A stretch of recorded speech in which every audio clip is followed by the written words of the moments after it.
She walked through the front door with him, some kid who still smelled of cheap cologne and arrogance, and smiled at me like I was a piece of furniture.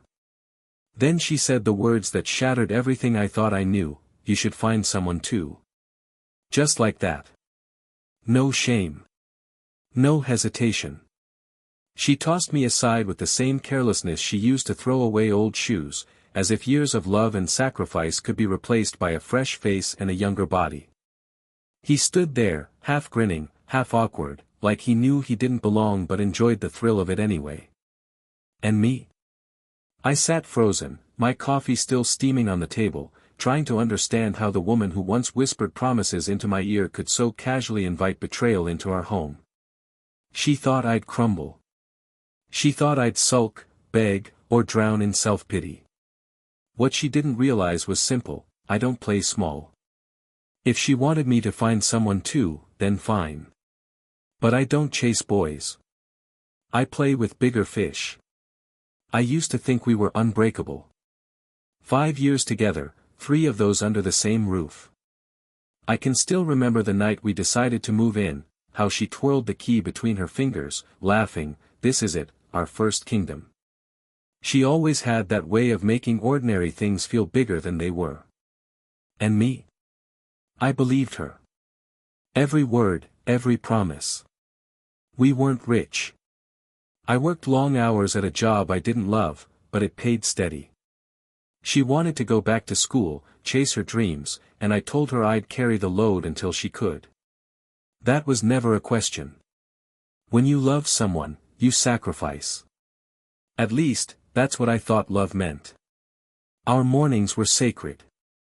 I'd wake up first, grind the beans, and she'd shuffle into the kitchen half asleep, hair wild, wearing one of my shirts. She'd always mumble the same thing: "Too strong again." But she'd drink it anyway, wrinkling her nose with that playful smile. We'd sit at the counter, sip coffee, and talk about nothing: neighbors' gossip, TV shows, or what we'd do if we ever won the lottery. She used to dream out loud, painting futures we couldn't afford. And at night, the ritual continued. We'd watch old crime shows until she'd fall asleep with her head on my chest. Sometimes she'd wake just enough to whisper, "Promise you'll always be here." And I'd answer without hesitation, "Always." It felt so natural, so certain. Looking back now, I realized there were signs I didn't want to see. She had a restless streak, even in the beginning. She liked taking risks, spontaneous trips, last-minute parties, flirting with strangers a little too freely just to see me squirm. She'd laugh when I called her out, pressing a kiss to my cheek and saying, "Relax, I just like the attention. It means nothing." I told myself it was harmless. That it was just her personality, wild, bold, untamable. Maybe I even liked it at first, because it made her feel alive, and I wanted to be the one to keep up. But deep down, there was always this hum of unease. Still, I trusted her. Completely. I remember one night in particular, 2 years ago, maybe. We were lying in bed, and she stared at the ceiling with that faraway look. I asked what she was thinking, and she whispered, "Sometimes I wonder if I'll get bored, if life will just become too ordinary." I laughed it off. "With you? Ordinary? Not a chance." She turned her head, studied me for a long time, then smiled. Good answer. I didn't realize back then that it wasn't a joke. That restlessness wasn't something passing, it was hunger. And hunger, if you don't feed it, finds its own way. But to me, she was everything. I pushed aside my ambitions so she could chase hers. Nights when I came home drained, she'd be sitting at her desk, textbook spread out, eyes lit with determination. I'd cook dinner, bring her a plate, and she'd kiss me quickly before diving back into her work. She'd say, "You're too good to me, you know that." And I'd answer, "That's the point."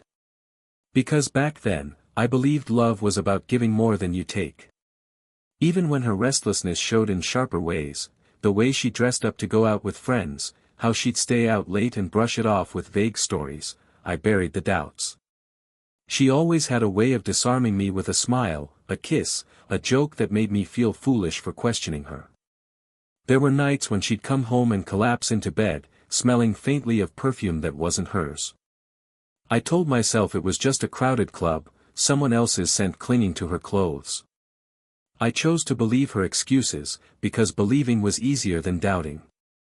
The thing about trust is, once you give it fully, you don't want to take it back. It feels like cutting off a part of yourself. So I stayed blind. Willingly blind. I built a life around her, one careful piece at a time. And in my mind, that life was solid. She was the center, the heartbeat of it all. Which is why the day she walked in with him, the young guy, smug and careless, I didn't just see her betrayal. I saw the collapse of everything I thought was real. Because before she broke me, I was hers completely. It started small, so small that at first, I told myself it was nothing. She began spending more time on her phone. Not just scrolling like before, but clutching it, shielding the screen when I walked past. I'd catch the glow of messages lighting up her face in the dark, her eyes darting, her lips curving into faint smiles she never explained. When I asked who she was texting, she'd answer too quickly, just a classmate, nothing important. The way she said it, sharp, dismissive, felt heavier than the words themselves. But I brushed it off. She was busy. School, projects, friends. I didn't want to be that guy, the jealous boyfriend, the paranoid partner. And for a while, I convinced myself that was the right thing to do. But then came the late nights. She used to spend evenings studying at the desk by the window, books scattered like islands around her. Now, she had group projects that kept her out until midnight. She'd walk through the door with flushed cheeks, smelling faintly of perfume, not hers, not mine. Something unfamiliar, sharp and sweet, clinging to her clothes. I'd ask how it went, and she'd shrug. Boring. We barely got anything done. Then she'd change the subject before I could ask more. At first, I believed her. I told myself she was tired, under pressure. But the excuses began stacking up, and with them, the unease in my chest. One night, I tried to joke about it. She came in later than usual, kicking off her heels, hair a little too perfectly tousled. You know, I said lightly, you're starting to spend more time with your group than you do with me. Should I be jealous? She froze for half a second, then laughed, a short, sharp laugh that didn't reach her eyes. Don't be paranoid. Seriously. It's schoolwork, that's all. The way she said paranoid, like it was a weakness, an embarrassment, made me feel small. After that, I stopped asking. But I started watching. Her appearance shifted, slowly at first, then all at once. She bought new clothes, tighter, bolder. Began working out more, spending hours at the gym she once swore she hated. A new perfume appeared on her dresser, one I hadn't bought. And her words, sharper. Little jabs slipped into casual conversation. You never go out, you know that, she said one evening, scrolling on her phone while I cooked dinner. What do you mean? I mean, you're always here. Same routine. Work, home, couch. Don't you ever get bored of yourself? It stung. Not because of what she said, but because of how easily she said it, like she'd been thinking it for a while. I tried to laugh it off. Guess I'm a simple guy. Yeah, she murmured, eyes glued to her phone, you are. That night, when she went to bed, I stayed awake on the couch. I replayed every word, every glance, trying to stitch them into something that made sense. I wanted to confront her, demand the truth. But every time I imagined it, I saw her face twisted in irritation, and heard her mocking laugh. Don't be paranoid.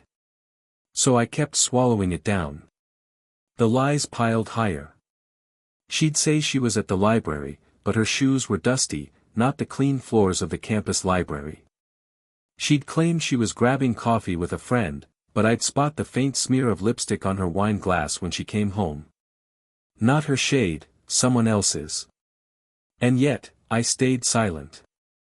Because the alternative, the possibility that the woman I sacrificed for, trusted without question, could betray me, was too heavy to carry. One night, I tried again. She was dressing up to go out, slipping into a red dress I'd never seen before. "Where are you going looking like that?" I asked, forcing a smile. She glanced at me in the mirror. "Out. With friends." "Which friends?" She turned, gave me that look, eyebrows raised, lips curved just slightly. "Why? Are you going to check up on me? Track my phone?" The mockery in her tone cut deeper than any lie. "I'm just asking." "Well, don't. It's suffocating. I need space." Space. That word echoed long after she left. I sat alone that night, staring at the door, wondering when space had replaced the comfort we once shared. The next morning, she acted as if nothing happened. Kissed me on the cheek, sipped her coffee, and joked about the neighbors again. Like the woman in the red dress the night before didn't exist. It was madness. And still, I let it slide.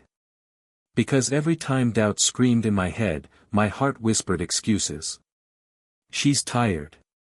She's stressed. She still loves you. But deep down, I knew the truth was clawing its way closer, daring me to face it. And the cracks I ignored were about to split wide open. The night it finally happened, I wasn't expecting anything unusual. I came home from work to the quiet hum of our apartment. The lights were on, the faint smell of her perfume lingering in the air. I thought she was in the kitchen. Instead, I heard laughter, two voices, not one.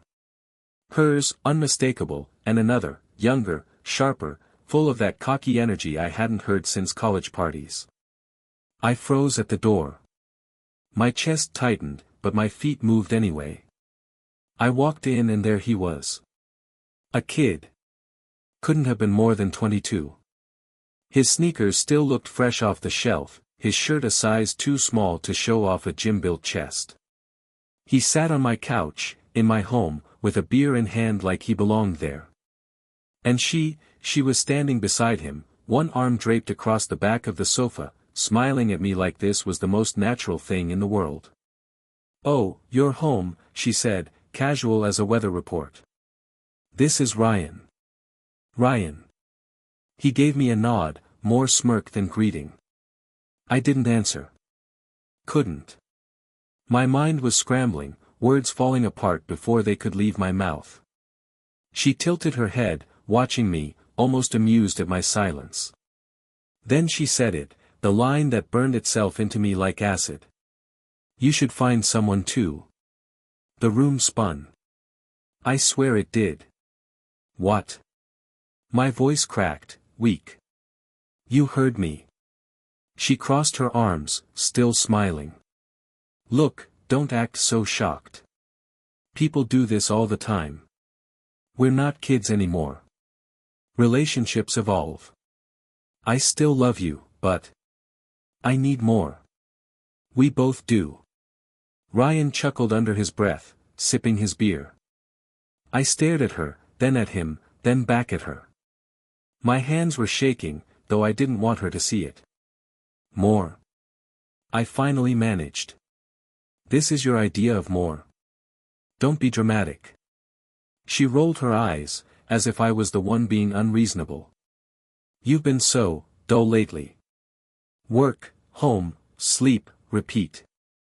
I've tried to talk to you about it, but you never change. So why not this? It's honest. I get what I need, you get what you need. I don't need this." My voice was sharper now, though it barely covered the crack beneath it. "You think you don't," she shot back, "but maybe you should. Maybe if you loosened up, you'd realize life doesn't have to be so small." I looked at her, really looked, and for the first time I didn't recognize the woman standing in front of me. The woman who once fell asleep on my chest, whispered promises into the dark, cried when I surprised her with a birthday cake. She wasn't there anymore. All I saw was someone who had already left me long before tonight. My heart felt like it was splitting open, but worse than the pain was the humiliation. She didn't just betray me, she paraded it in front of me, in my own home, with a smile. And the kid beside her, Ryan, leaned back like he'd already won something. His eyes met mine, a silent taunt. She chose me. I wanted to hit him. God, I wanted to break him in half. But I didn't move. I couldn't give them that satisfaction. Instead, I sat down at the table, the coffee I'd poured earlier still cold, untouched.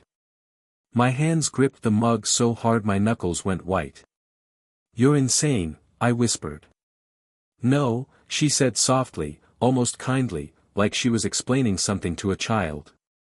"I'm free.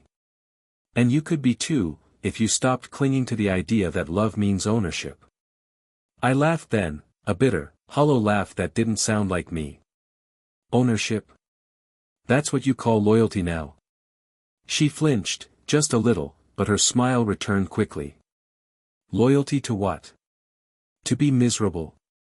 Watching life pass you by? No, thanks." The words cut deeper than knives. Ryan set down his beer and stretched, making himself comfortable. "Man," he said casually, "you should chill. She's just being real with you. Better than sneaking around, right?" That was the moment I realized this wasn't a mistake or a phase.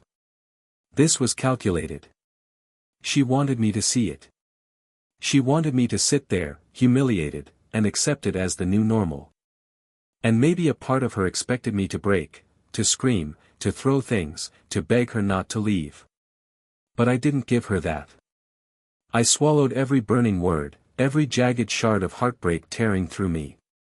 I sat there, silent, while she leaned down and kissed Ryan on the cheek, right in front of me. It felt like fire in my chest, but I didn't move. Because in that silence, something shifted.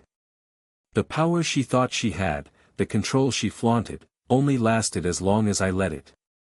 And though she couldn't see it yet, the moment she brought him here, the moment she mocked me with her, "Find someone too," she had lit a fire in me that would not burn out.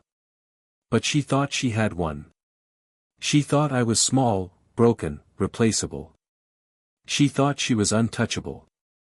And as she laughed at my silence, I decided I would let her believe it. For now. The night she brought him home, I said nothing. I sat there, hollowed out, watching them laugh, watching her play bold and careless in the ruins of what we once had. She thought my silence was defeated. That I was too weak to fight back, too broken to do anything but swallow the humiliation. And maybe, in that first hour, she was right. But silence has layers.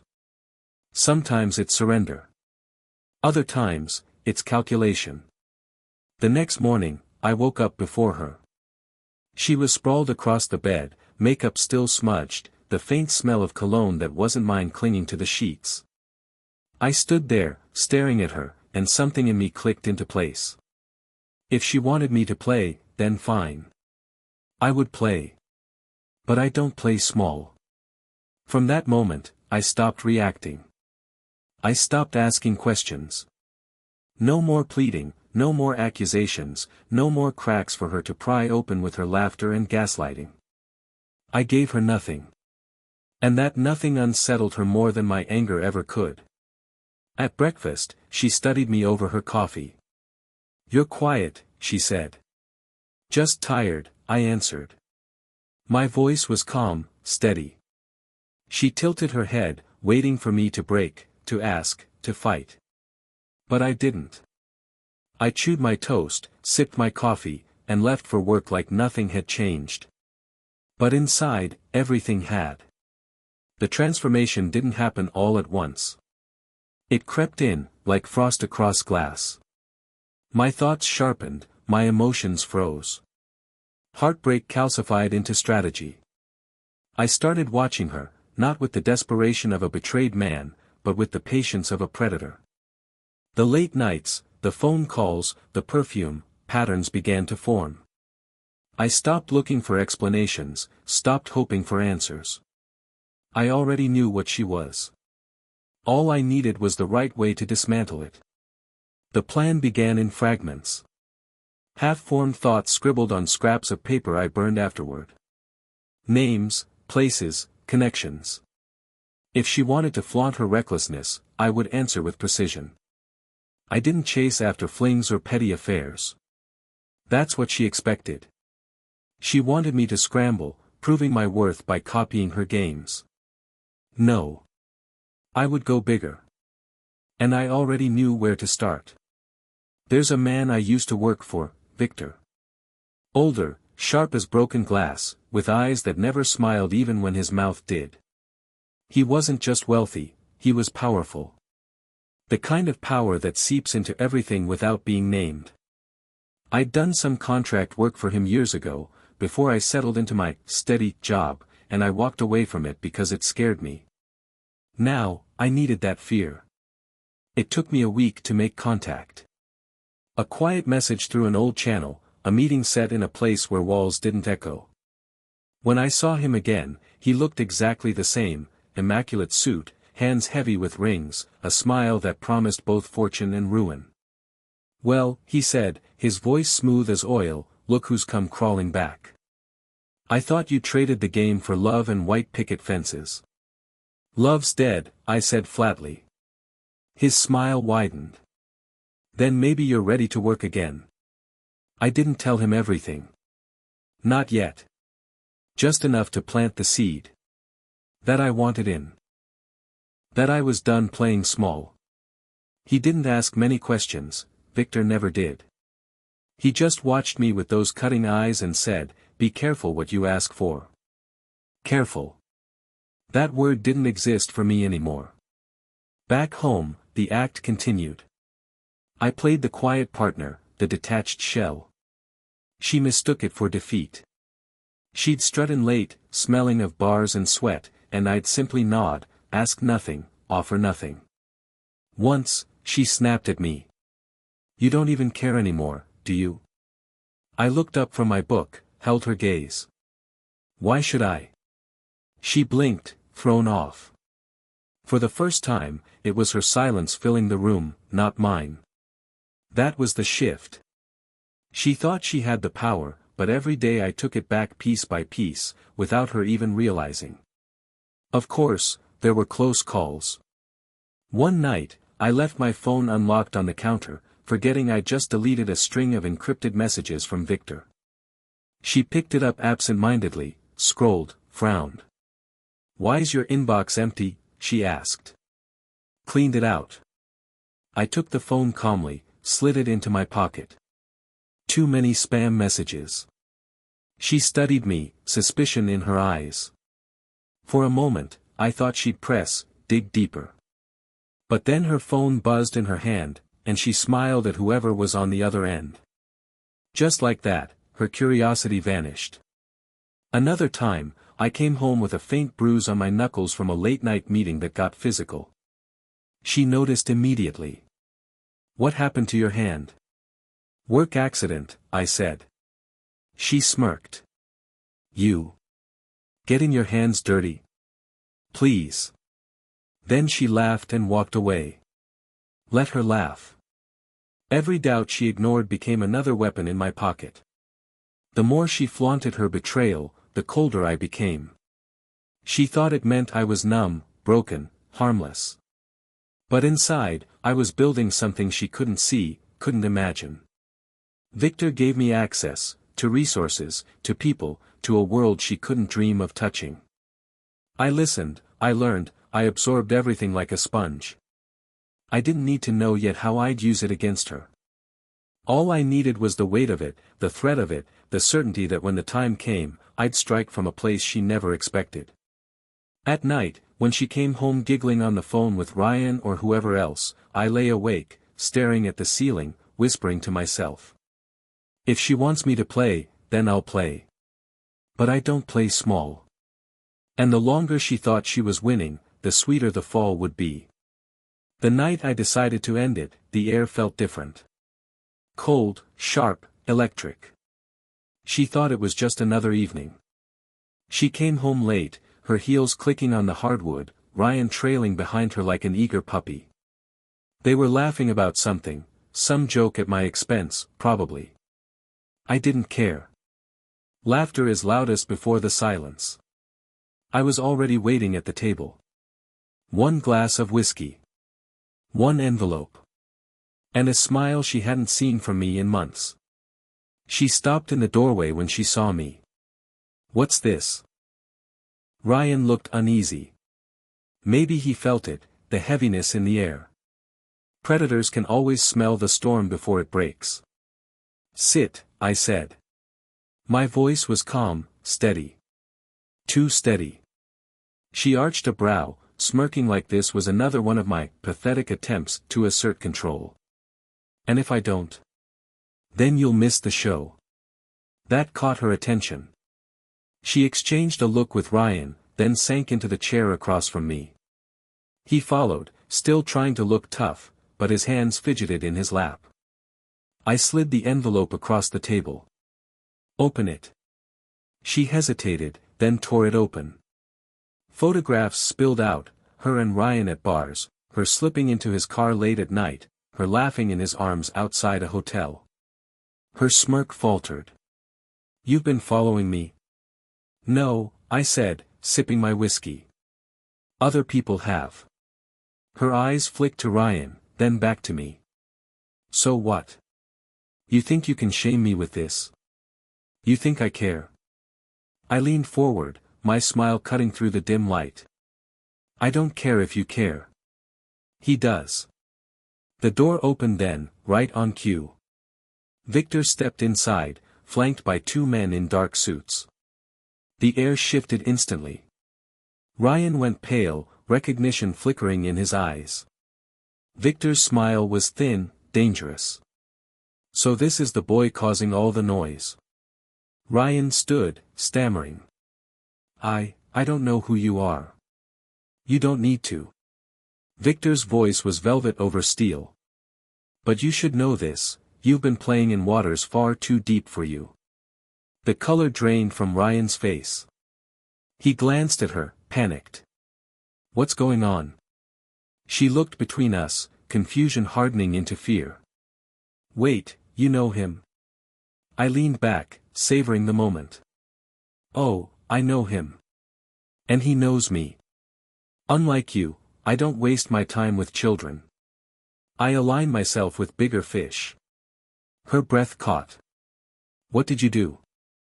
"I didn't do anything," I said softly. "You did.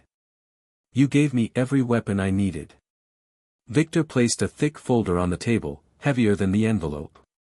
"Your girlfriend," he said, almost amused, "has been very careless. Bars, credit cards, unpaid debts.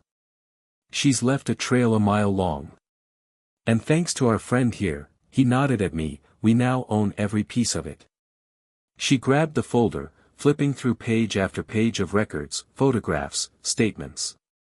Her face drained of color as she realized it wasn't just about her infidelity, it was her life, her finances, her reputation, all mapped out, all compromised.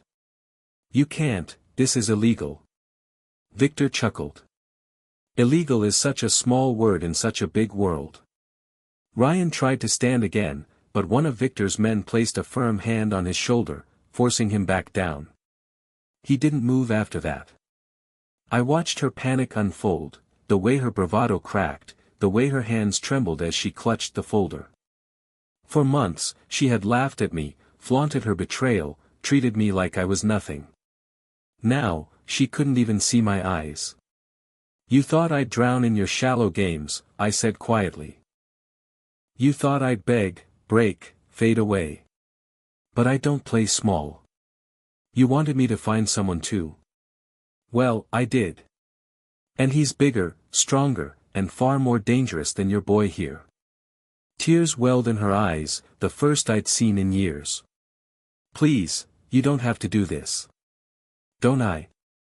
I leaned closer, my voice a whisper sharp as glass. "Every time you walked through that door with him, every time you laughed in my face, you dug this grave. I'm just letting you see how deep it goes. Victor closed the folder with a snap. It's simple, he said. You disappear quietly, with nothing, or you stay and watch everything, your accounts, your job, your name, burn. Ryan finally found his voice, a choked whisper. We should go. She looked at him, searching for rescue, but he wouldn't meet her gaze. The boy who once smirked at me now stared at the floor, broken. And at that moment, I saw the final shift. The power was mine. Completely. She rose slowly, clutching Ryan's arm. This isn't over, she tried to say, but her voice cracked. Oh, it's over, I said, standing. You just don't realize it yet.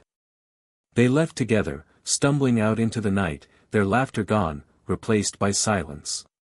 Victor glanced at me, his smile razor-thin. Satisfied? I poured another glass of whiskey, my hand steady now. For now. She didn't come back that night.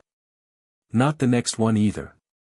The apartment felt different without her perfume clinging to the air, without her laughter bouncing off the walls like shards of glass. For years, that sound had been my comfort. Now, its absence was a relief. I sat alone in the kitchen, the whiskey glass empty, the folder still on the table. Evidence. Proof. Power. Everything she thought I'd never have. In the silence, I replayed it all, the mornings we shared coffee, the promises whispered in the dark, the way she once looked at me like I was her world.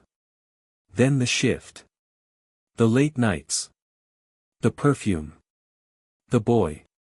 The humiliation. She thought she broke me. But the truth was simple, she woke me up. When you give your heart to someone who spits on it, you either drown in the betrayal, or you turn it into a blade. I chose the blade. And in the end, she never saw it coming. I could almost hear her voice still, mocking, playful, taunting me to find someone too. I smiled into the empty room, my reflection sharp in the glass.